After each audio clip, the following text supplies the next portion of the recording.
할렐루야. 신명기 32장 말씀 함께 나누겠습니다. 32장이 좀 이렇게 길기는 한데 32장은 하나님께서 모세를 통해서 이스라엘 백성들에게 구준으로 주신 노래다. 무슨 노래냐? 하나님께서 이들을 구원하시고 그 역사와 은혜를 베풀어 주시고, 또한 더 나아가서 그들이 말씀대로 살면 그들이 장구할 것이지만 이제 이들이 하나님을 배반하고 이방신을 섬기게 될 것인데, 그렇게 할 때 내가 너를 다시 돌이키게 하고 구원할 것이다 하는 그 약속의 말씀을 노래로 가르쳐주는 말씀입니다. 이 모세의 노래를 통해서 또한 우리도 말씀 앞에 서고 하나님 앞에 돌아오기를 주의 이름으로 축복합니다. 32장 1절에 하늘이여 귀를 기울이라, 내가 말하리라. 땅은 내 입의 말을 들을지어다. 2절에 나의 교훈은 내리는 비요 나의 말은 맺히는 이슬이요 연한 풀 위에 가는 비요 채소 위에 단비로다 했습니다. 하나님의 역사하심과 그 영광과 하나님의 살아계심이 어디에 있느냐? 모든 만물 위에 있다라는 거죠. 우리가 만물을 통해서, 자연을 통해서 하나님의 살아계심과 하나님의 역사를 볼 수가 있다라는 겁니다. 그래서 아무도 하나님 앞에 하나님 우리가 알지 못한다, 창조주를 알지 못한다, 그렇게 말할 수가 없습니다.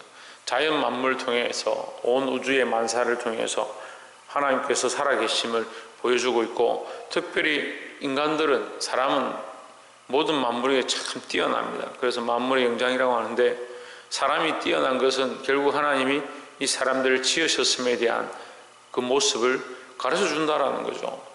결국 그러면 우리는 우리의 뛰어남을 보는 것이 아니고 우리를 만드신 하나님을 보아야 한다라는 거죠. 그래서 사람의 이 훌륭함과 사람의 이 만들어져 있는 특수함들을 볼 때에 특별히 하나님 살아계신 우리가 더 알 수가 있고, 이 사람의 영과 혼과 육에 있는 것을 볼 때 하나님께서 하나님의 형상으로 만드신 인간임을 우리가 알 수가 있습니다. 하나님께서 만드실 때 창세기 1장에 보면 우리가 우리 형상을 따라 이렇게 말씀합니다. 영과 혼과 육이다. 성령을 통해서 우리에게 영의 모양을 가르쳐 주시고, 육신에 오신 그리스도를 통해서 육체의 모양을 가르쳐 주시고, 온 세상을 통치하시고 주관하시는 하나님의 그 통치 영역과 지혜를 통해서 인간의 혼적인 부분들을 우리에게 가르쳐 주는 겁니다.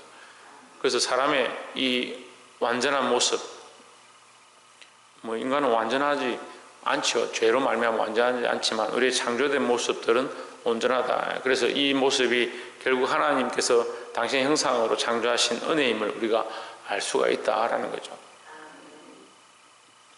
3절에 내가 여호와의 이름을 전파하리니 내는 위엄을 우리 하나님께 돌릴지어다 했습니다. 그래서 우리의 모습을 통해서 우리는 뭘 전파해야 되냐? 하나님의 영광을 전파하고 온 자연 만물과 그 자연 만물이 하나님 찬양하는 거예요.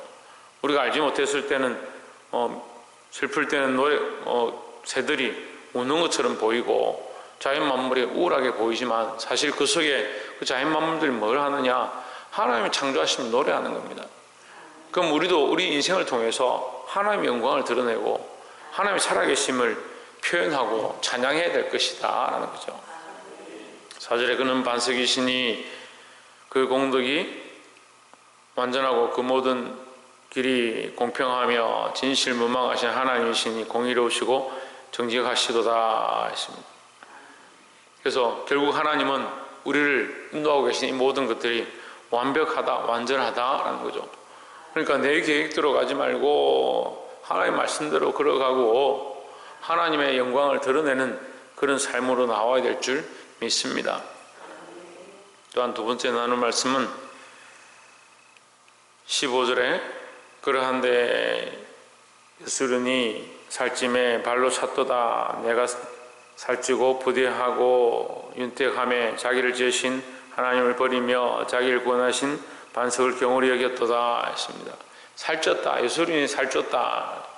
하나님의 백성들이 은혜를 입었고 하나님의 은혜로, 은택으로 우리가 윤택하게 살 수 있으면 더 하나님 앞에 엎드리고 하나님의 은혜를 나타내고 하나님 우리에게 주신 그 축복을 가지고 다시 하나님의 영광을 드러내고 하나님의 복음을 전하는데 사용해야 하는데, 많은 사람들이 이걸 반대로 하는 겁니다.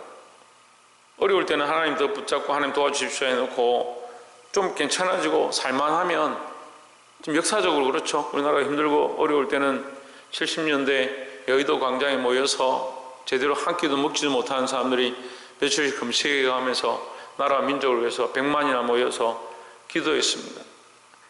가난할 때 오히려 하나님 앞에 붙잡고 무릎 꿇고 서로 먹을 것들을 나누고 이 나라의 민족을 위해서 기도했습니다. 근데 지금은 그게 안 되는 겁니다. 연합이 잘 안 되고 하나님이 정말로 나라와 민족을 위해서 기도해야 될 때이고, 우리가 이 나라의 민족이 이 죽어가고 있으면, 영적으로 고갈되어져 가고 있음을 하나님 앞에 부르짖어야 하는데 왜 잘 안 되냐? 살찌고 비대해졌다. 영적으로 살이 찌고 우리가 비대해서 이게 움직이지 못하는 거예요. 점점 살이 찌니까 오히려 하나님을 경홀히 여깁니다. 16절에 그들이 다른 신으로 그의 질투를 일으키며 가증한 것으로 그의 진노를 격발하였도다. 17절에 그들은 하나님께 제사하지 아니하고 마귀에게 하였으니 했습니다. 그들이 마귀를 모르죠. 마귀가 뭔지, 마귀가 어떻게 하는지 잘 알지 못합니다. 이스라엘 백성이 잘 알 수가 없고요. 하지만 그들이 그냥 제사하고 다른 신에게 분향했던 그 모든 일들이 결국 누구에게 하고 있는 거냐? 마귀에게 하고 있는 것이다. 누구를 기쁘게 하느냐? 하나님의 대적을 기쁘게 하는 것이다 라고 말씀합니다. 그래서 우리가 하고 있는 이 일들이 영적 싸움임을 알아야 하는 거예요. 우리가 하나님 앞에 엎드리고 하나님을 두려워하고 하나님께 영광 돌리도록 완전하게 만드신 그 인생들이 결국 살이 쪄서 자기를 위해서, 자기의 기쁜 뜻을 쫓아서 게을러지고 자기 육신을 위해서 살아감으로 말미암아 뭘 하고 있느냐? 하나님이 아닌 마귀를 섬기고 세상을 섬기는 악한 일들을 하고 있다. 그들은 그것을 하고 있는지 모르는 거예요. 그냥 나는 내 살 것들을 하고 내가 원하는 것들 쫓아가고 내가 사랑하는 것들을 섬길 뿐이다 라고 생각하고 있지만, 결국 그것은 뭘 하고 있는 것이냐? 너희는 그냥 그렇게 하고 있지만 그것은 마귀에게 하는 것이다. 17절에 하나님께 제사하지 아니하고 마귀에게 하였으니 곧 그들이 알지 못하던 신, 근래에 일어난 새 신, 너희 열조에 두려워하지 않던 것들이로다 했습니다.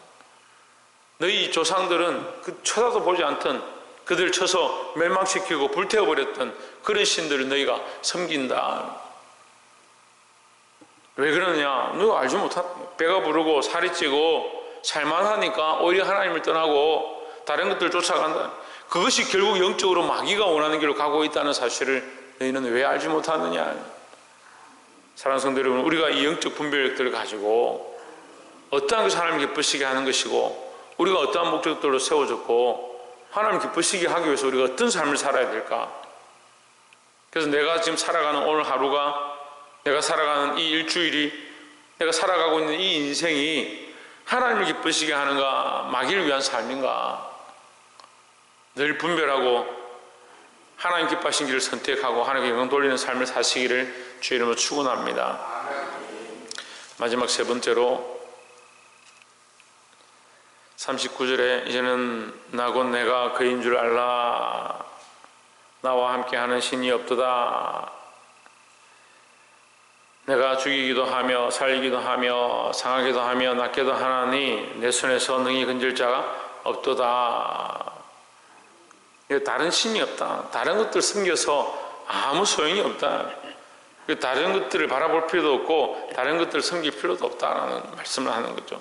43절에 보면 너희 열방은 주의 백성과 즐거워하라. 주께서 그 종들의 피를 갚으사 그 대적에게 보수하시고 자기 땅과 백성을 위하여 속죄하시리로다 했습니다.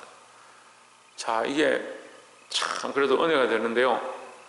너희가 하나님 배반하고 다른 신을 섬기면 내가 너희를 쫓아내서, 중간에 이제 생략된 말씀은 저희들이 다 시간이 없어서 다 보지 못했지만, 너희를 쫓아내서 열국의 이방의 종으로 그들의 조롱거리로 내가 팔아버릴 것이다. 너희가 끌려갈 것이다. 그들의 신들을 섬길 것이다.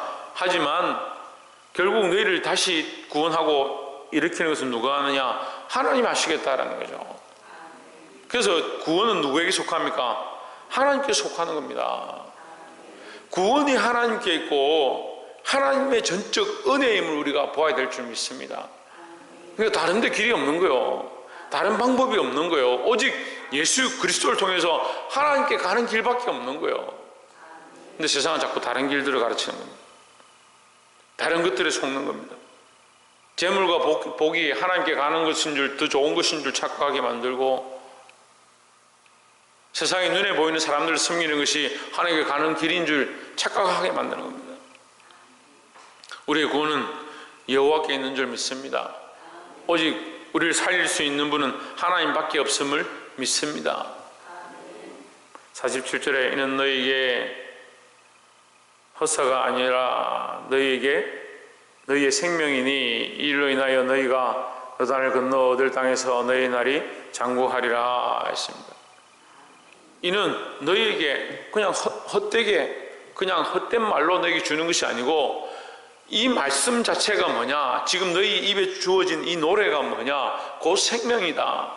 너희가 생명을 얻는 방법은 뭐냐, 하나님께로 돌아와라. 하나님이 너희를 구원하시고 너희를 인도하시고 보호하실 것이다 라는 거죠. 말씀을 맺겠습니다. 사랑하는 성도 여러분, 세상이 원하는 방식대로, 세상이 기뻐하는 대로 걸어가면 우리를 창조하신 하나님의 원리, 우리에게 주신 하나님의 은혜, 그거 다 잊어버리는 겁니다. 세상이 원하는 대로 걸어가는 게 아니고 하나님의 뜻과 영광을 위하여 우리를 세우셨음을, 창조되었음을 우리가 기억하고 우리 삶을 통해서 하나님의 영광을 드러내야 된다라는 거죠. 하나님의 영광을 드러내고 이 영적 싸움을 싸울 때에 결국 마귀를 이기고 하나님께 온전한 영광을 돌릴 수 있다라는 겁니다. 하나님은 끝까지 우리를 구원하신다. 우리가 배반하고 세상으로 가도 결국 하나님은 우리를 돌아오게 하신다라는 거죠. 그 하나님을 믿고 그 하나님께 의지하고 나아가야 합니다. 다른 길과 다른 방법이 없다는 것을 늘 기억하고 하나님께서 그 은혜로 우리를 구원하신다는 사실을 또한 생각하고 하나님 앞에 믿음으로 서시기를, 하나님만 바라보시기를 주의 이름으로 축원합니다. 기도하겠습니다.